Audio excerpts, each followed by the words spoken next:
খ্রিস্টানরা ঈসা আলাইহিস সালাতু ওয়াস সালামের উপরে যে ইনজিল নাযিল হয়েছিল এই ইনজিলকে পর্যন্ত তারা পরিবর্তন করেছে, কিন্তু আমাদের কিতাব ঐশীবাণী মহাগ্রন্থ আল কোরআনকে আজ পর্যন্ত কেউ পরিবর্তন করতে পারে না। বলেন সুবহানাল্লাহ। এজন্য কোরআন শিক্ষা করা আমাদের জন্য অত্যন্ত গুরুত্বপূর্ণ। আর তালাবুল ইলমি ফরিয়দা আলা কুল্লি মুসলিম, প্রত্যেকটা মুসলিমের উপরে ইলম অর্জন করা। এই ইলম আল ইলম দ্বারা উদ্দেশ্য হলো আল কোরআন আর সুন্নাহ, কোরআন এবং হাদিসের ইলম অর্জন করা। এটা হচ্ছে প্রত্যেকটা মানুষের উপরে, প্রত্যেকটা বান্দার উপরে সুন্নাত না ফরজ? ফরজ। সুবহানাল্লাহ। তাহলে আপনারা বলুন, কোরআন শিক্ষার গুরুত্ব আমাদের সামনে কম না বেশি? বেশি। কোরআন শিখবেন তো ইনশাআল্লাহ? এই কোরআনের সাথে আমাদের সম্পর্ক রাখতে হবে। কোরআনের সাথে আমাদের সম্পর্ক রাখার ব্যাপারে আমি আপনাদেরকে 6টি পরামর্শ দেব। আজকে লম্বা আলোচনায় যাওয়া যাবে না, এই জন্য সময় খুব কম। যদি আমি গুরুত্ব, প্রয়োজনীয়তা এবং ফজিলত নিয়ে আলোচনা করি, ঘন্টার পর ঘন্টা চলে যাবে। আমি 6টা দিক আপনাদেরকে দেখাবো। এই 6টি দিক যদি আপনারা বিবেচনা করেন, এই প্রয়োজনীয়তা, শিক্ষার গুরুত্ব প্লাস ফজিলতের ব্যাপারে এসে যাবে ইনশাআল্লাহ।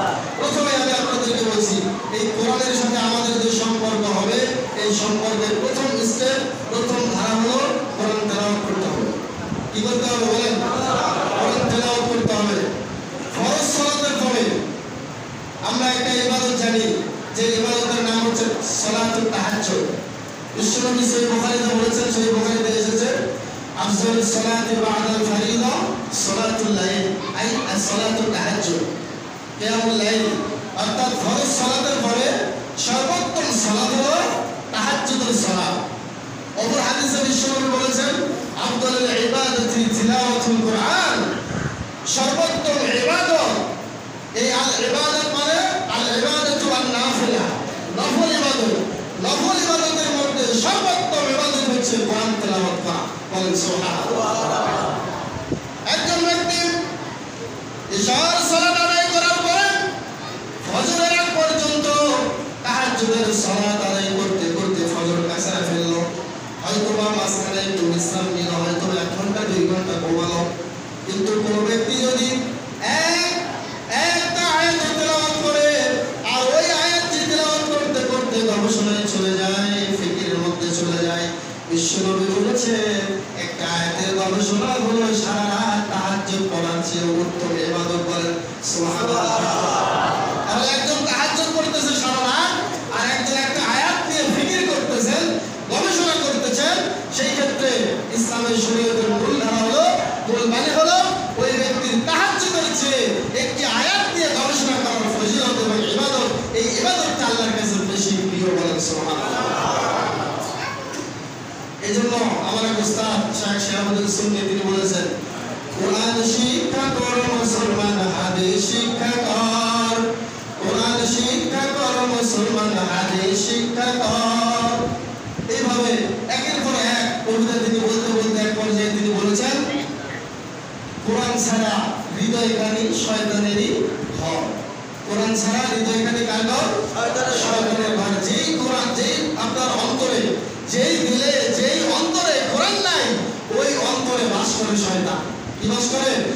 শয়তান। সহিহ বুখারীতে এসেছে, যেই বাড়িতে, যেই ঘরে 3 দিনের বেশি কোরআন তেলাওয়াত হয় না, আই সূরাতুল বাকারা, যেই ঘরের ভিতরে 3 দিন টানা 3 দিন সূরা বাকারা তেলাওয়াত হয় না, ওই ঘরের ভিতরে শয়তান প্রবেশ করবেই। বলেন নাউজুবিল্লাহ।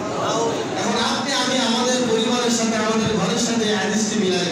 আমার বাসায় কতদিন হলো আমি সূরা বাকারা তেলাওয়াত করি না? আমার বাসায়, আমার বাড়িতে আমি কতদিন হলো কোরআন তেলাওয়াত করি না? তাহলে এবার আমরাই বলি, আমরা এবার বলতে পারি যে আমাদের ঘরে শয়তান ঢুকবে নাকি ঢুকবে না? তাহলে বলুন, কোরআন তেলাওয়াতের 1 নম্বর, কোরআনের সাথে আমাদের যে সম্পর্ক বাড়াতে হবে সেটা হচ্ছে তেলাওয়াতের মাধ্যমে। কার মাধ্যমে? তেলাওয়াতের মাধ্যমে। আমি আপনাদেরকে প্রশ্ন করি, যখন বৃষ্টি হয়, বৃষ্টির সময় আমরা যদি আমাদের রড এবং লোহা জাতীয় কোনো জন্তু বা কোনো বস্তু আমরা যদি বাড়ির বাহিরে রাখি, যেখানে অনর্গল বৃষ্টি হয়, ঝড় হয়, 2 দিন পরে বা 1 সপ্তাহ পরে কি দেখা যাবে? জল ধরে গিয়েছে। তার মানে হলো, কেন জল ধরবে? এই লোহার যত্ন নাই, যেটাকে লোহা অকেজো করে দেয়, বৃষ্টি, এটাকে সে গ্রাস করেছে। এটা গ্রাস করার কারণে লোহাটার চেহারা বিকৃত হয়ে গিয়েছে এবং জং মরিচিকা ধরে লোহাটার উপর দিয়ে একটা পর্দা পড়ে যায়। কি বলেন ঠিক কিনা? এই যে রড যেগুলো আমরা রাখি বাইরে বা বিল্ডিং সাফ করার পরে যখন একটু রড আমরা বের করে রাখি, আপনারা বলেন তো ওই রডের জং ধরে নাকি ধরে না? আর যদি একটু পরিপাটি করি, যদি একটু যত্ন নেই, যদি একটু রং দেই, তাহলে কি জং ধরে? ধরে না। তাহলে মরিচিকা থেকে বাঁচার জন্য পদ্ধতি আছে নাকি নাই? বিশ্বনবী বলেছেন, শোনো আমার সাহাবীরা, মুস্তাদে আহমদের মধ্যে এসেছে হাদিস সহিহ। বিশ্বনবী বললেন, ইন্না হাদাল কুলুবা তাসদা কামা ইয়াসদাল হাদিদু ইযা সাবাহুল মা। বিশ্বনবী লোহার উদাহরণ দিয়ে বললেন, ও আমার সাহাবীরা, নিশ্চয় মানুষের অন্তরগুলো মরিচিকা হয়ে যায়, যেভাবে লোহাতে পানি পড়লে লোহায় মরিচিকা হয়, লোহাতে যেমন মরিচিকা ধরে, মানুষের অন্তরগুলো এইভাবে মরিচিকা হয়। তখন সাহাবীরা বললেন, ইয়া রাসূলুল্লাহ, ইয়া হাবিবাল্লাহ, ওয়া মা জালাউহা ইয়া রাসূলুল্লাহ। হে আল্লাহর নবী, কিভাবে আমরা মনের মরিচিকা ময়লা দূর করতে পারি? বিশ্বনবী দুইটি কথা বললেন। প্রথম কথাই বিশ্বনবী বললেন, তোমরা বেশি বেশি করে কাসরাতুল যিকরিল মাউত ওয়া তিলাওয়াতিল কুরআন। ও আমার সাহাবীরা, তোমরা বেশি বেশি করে মৃত্যুকে স্মরণ করো আর বেশি বেশি কোরআন তেলাওয়াত করো। এই দুইটির মাধ্যমে তোমাদের মনের ময়লা দূর হয়ে যাবে। তাহলে মনের ময়লা যদি আমরা দূর করতে চাই, তাহলে যে দুইটি ফর্মুলা বিশ্বনবী দিলেন, বেশি বেশি করে মৃত্যুকে স্মরণ করো এবং কোরআন তেলাওয়াত করো, তাহলে এই কোরআন তেলাওয়াত করার সাথে আমাদের সম্পর্ক বাড়াতে হবে নাকি আরো কমাবেন? কোরআন তেলাওয়াত বাড়াবেন নাকি কমাবেন? বাড়াবো। কেন বাড়াবো? আমাদের অন্তরে যাতে মরিচিকা না হয়, আমাদের অন্তরে যাতে ময়লা না জমে, এই ময়লা থেকে মুক্ত রাখার জন্য আমাদেরকে আমাদের তেলাওয়াত জারি রাখতে হবে। সর্বক্ষণ যখনই সুযোগ পাবো তখনই তেলাওয়াত করতে হবে। কিন্তু আফসোসের বিষয় হলো কি ভাই জানেন, আমরা কোরআনটাকে সুন্দর করে কাপড় দিয়ে মোড়ায়া আমরা আলমারিতে রেখে দেই, শোকেজে রেখে দেই এবং এমনভাবে রাখি, এত যত্ন করে তাকে রেখে দেই, সপ্তাহ যায়, মাস যায়, একদিনও কিন্তু এটা খোলা হয় না।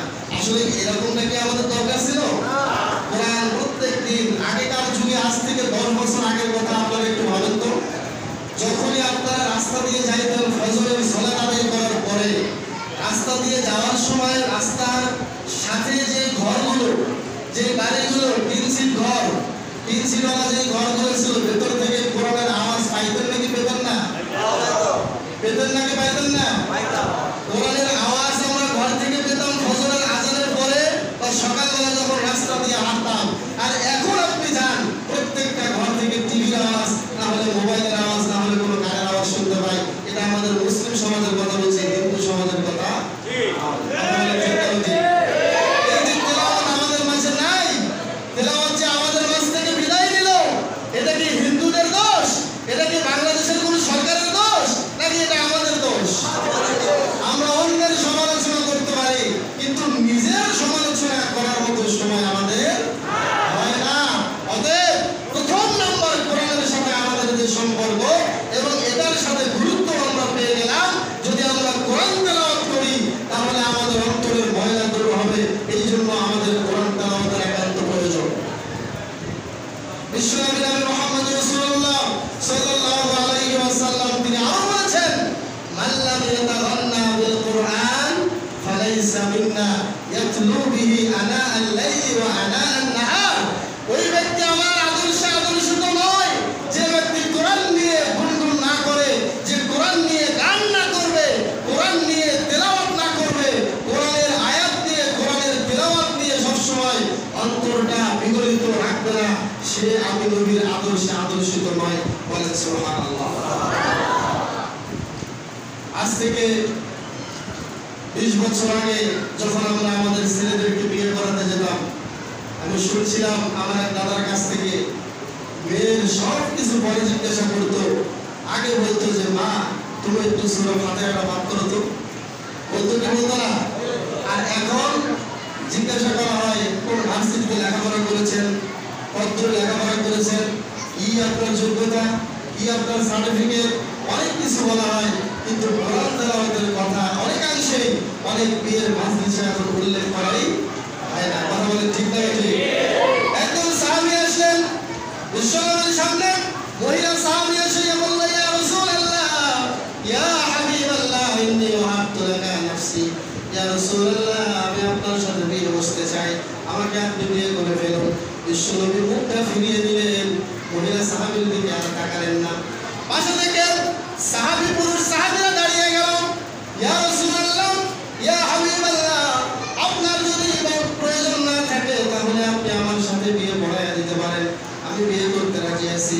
বিশ্বনবী এবার বললেন, ও আমার সাহাবী, তুমি যে তাকে বিয়ে করতে চাও, তুমি যে তাকে স্ত্রী হিসেবে মেনে নিতে চাও, তোমাকে আগে প্রশ্ন করি, বিয়ে করতে গেলে যা যা লাগে তা কি তোমার আছে নাকি? সাহাবী বললেন, ইয়া রাসূলুল্লাহ, আমার কিছুই নাই, আমি কিছুই পারি না, আমার কোনো ধন সম্পদ নাই, তবে আমার একটা ঈমান আকীদা আছে, আমি যদি বিবাহ শাদী করি, এই বিবাহের বাধ্যতাকে আল্লাহ আমাকে ধনাত্মতা দেবেন, আমার অভাব দূর করে দিবেন। বিশ্বনবী বললেন, আমার সাহাবী, তাহলে তোমাকে আমি প্রশ্ন করি, তুমি কি অন্য সূরা জানো নাকি? এক হাদিসে পাওয়া যায়, বিশ্বনবী জিজ্ঞাসা করলেন, সূরা বাকারা তুমি জানো কিনা? সাহাবী বলল, সূরা বাকারার কিছু অংশ আমার মুখস্থ আছে। বিশ্বনবী বললেন, যাও যাও, সূরা বাকারা মহারণা হিসেবে তোমাকে তার সাথে বিয়ে পড়ায় দিলাম। সূরা বাকারা, সূরা কাফিরুন, সূরা আলে ইমরানের কিছু অংশ, এগুলোর বিনিময়ে মহারণা নির্ধারণ করতেন বিশ্বনবী মুহাম্মদ রাসূলুল্লাহ সাল্লাল্লাহু আলাইহি ওয়াসাল্লাম। যার অর্থ থাকতো না, তাকে কোরআন শিক্ষার মাধ্যমে মহারণা বেঁধে দিয়ে বলতো যে তুমি তাকে এতটি সূরা শিখাইয়া দিবা, যাও, এটাই তোমার মহারণা। সুবহানাল্লাহ বলেন না? তাহলে কোরআন তেলাওয়াত, কোরআন শিক্ষা এর গুরুত্ব কম না বেশি? বেশি। তাহলে আমাদেরকে অবশ্যই আমাদেরকে স্মরণ রাখতে হবে, কোরআনের সাথে আমাদের প্রথম যে সম্পর্ক, সেটা হলো গুরুত্বের ক্ষেত্রে আমাদেরকে বেশি বেশি করে তেলাওয়াত করতে হবে।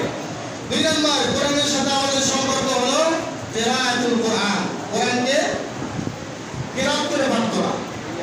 একটা হচ্ছে তেলাওয়াতুল কোরআন, আপনি এমনিতে তেলাওয়াত করতেছেন, আরেকটি হলো কিরাআতুল কোরআন, কোরআনের কারি হওয়া, কোরআনের যে লালিত্য, কোরআনের যে সৌন্দর্য, এইটাকে আরো সুন্দর করে, মনাকর্ষক করে, কণ্ঠটা আরো উঁচু করে, কণ্ঠটা লম্বা করে, একটা সূরা স্বাভাবিক তেলাওয়াতের বদৌলতে অনেক আকর্ষণ নিয়ে সুন্দর করে উপস্থাপন করা, এটা হচ্ছে কিরাআতুল কোরআন। অনেক সময় দেখেন আমাদের বাংলাদেশে কেরাত প্রতিযোগিতা হয়, তাই না? কেরাত প্রতিযোগিতা হয়, এটা কিন্তু তেলাওয়াতের প্রতিযোগিতা নয়, এটা হচ্ছে কেরাতের প্রতিযোগিতা, কার কেরাত কত সুন্দর।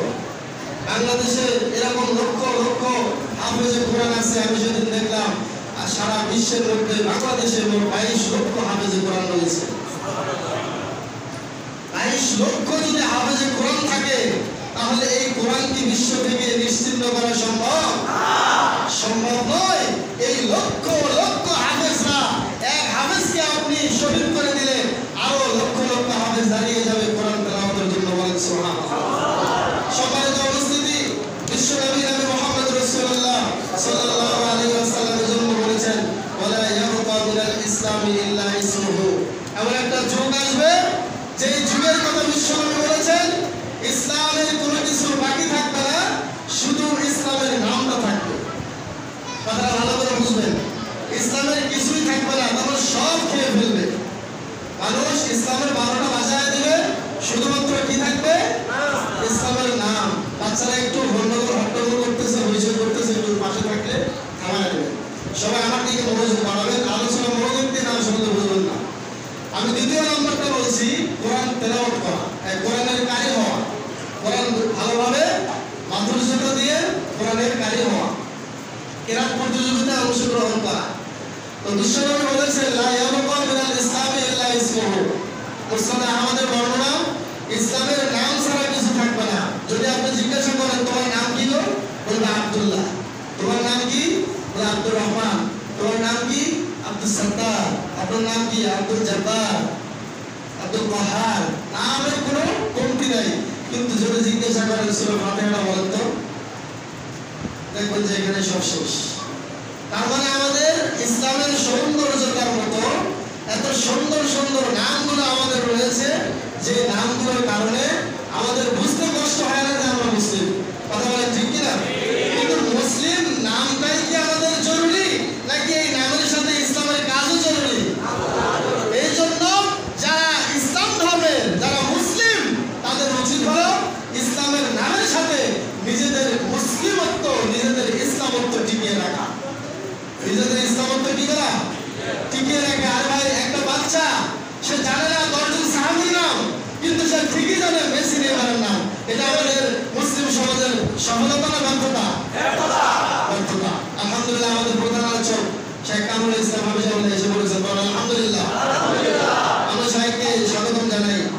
একটু ওষুধ আমি ছেড়ে দিচ্ছি 5 মিনিটের মধ্যে ইনশাআল্লাহ।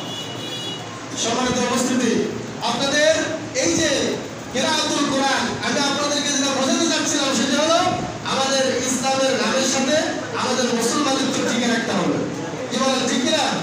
আমরা যদি মুসলমান হই, আমরা যদি নাম দেই রফিকুল ইসলাম, সাইদুল ইসলাম, শফিকুল ইসলাম, এই নামের সাথে যদি ইসলামের কাজ না থাকে নামে কাজ হবে? আল্লাহ মুত্তাকিদের জন্য জান্নাত বানাচ্ছেন, আপনি আপনার ছেলের নাম রাখছেন মুত্তাকি, এই নামে কাজ হবে? কাজ হবে না। এই জন্য নামের সাথে কাজের মিল থাকতে হবে। এই জন্য বেশি বেশি করে কোরআনের নারী হতে হবে, কোরআনের কিরাত পাঠ করতে হবে, যাতে করে কোরআনের লালিত্য আমাদের মাঝে উঠে আসে। বলেন আলহামদুলিল্লাহ। দ্বিতীয় নম্বর যেটা কোরআনের সাথে আমাদের সম্পর্ক সেটা হচ্ছে দারসুল কোরআন। আমরা অনেক সময় শুনি দারসুল হাদিস। দারসুল কোরআন মানে কোরআনের দাস। কোরআনের দাস মানে আপনি একটি আয়াত ধরেন, একদিন ধরেন আলহামদুলিল্লাহ রাব্বিল আলামিন, এই একটি আয়াত নিয়ে আজকে দর্শ হবে। কথার কথা, একদিন এই একটা আয়াত নিয়ে আপনি যত তাফসীর আছে সব তাফসীর ঘাটবেন। এখন তো তাফসীর আরবির পাশাপাশি কি হয়েছে, বাংলায় অনুবাদ হয়েছে, আপনারা সুন্দর করতে পারেন। এই আলহামদুলিল্লাহ রাব্বিল আলামিনের তাফসীর আপনারা এমন তাফসীর পাবেন 20 পৃষ্ঠা 22 পৃষ্ঠা শুধু আলহামদু শব্দের তাফসীর করেছে অনেক মুফাসসিরিনে কেরাম। এই জন্য তৃতীয় নম্বর যেটা বেশি বেশি করে আমাদেরকে কি করতে হবে, কোরআনের দার্সে অংশগ্রহণ করতে হবে, দার্স করতে হবে।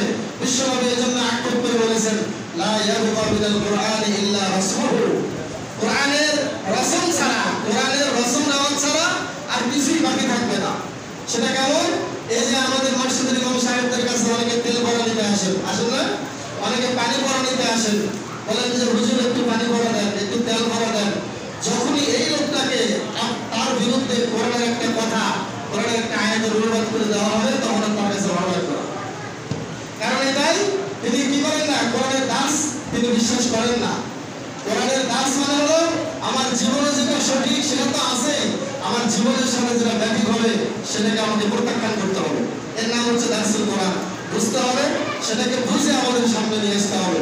এটা হচ্ছে দারসুল কোরআন। এই জন্য ইমামদের ফুটকা আর ইমামদের কিছু পানি পড়া ঝাড়ফুঁক দিয়েই কোরআনের মধ্যে আমাদের সীমিত থাকা যাবে না, আমাদেরকে বাড়াতে হবে।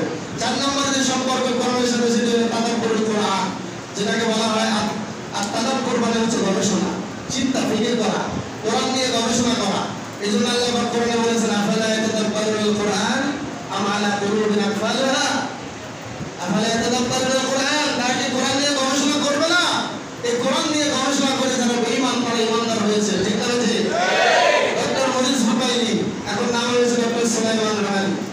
এই যে মরিস বুকাইলি, সে খ্রিস্ট ধর্ম ত্যাগ করে কি হয়েছে, মুসলিম হয়েছে। কোরআন নিয়ে গবেষণা করতে উদ্দেশ্য ছিল এটা যে আমি বিশ্বের আরবি যারা আছে, যারা অ্যারাবিক ডিপার্টমেন্ট অর্থাৎ যারা মুসলিম, আমি কোরআন থেকে ভুল করে তাদেরকে আমি পদচ্যুত করবো, তাদেরকে আমি ইসলাম থেকে বের করবো।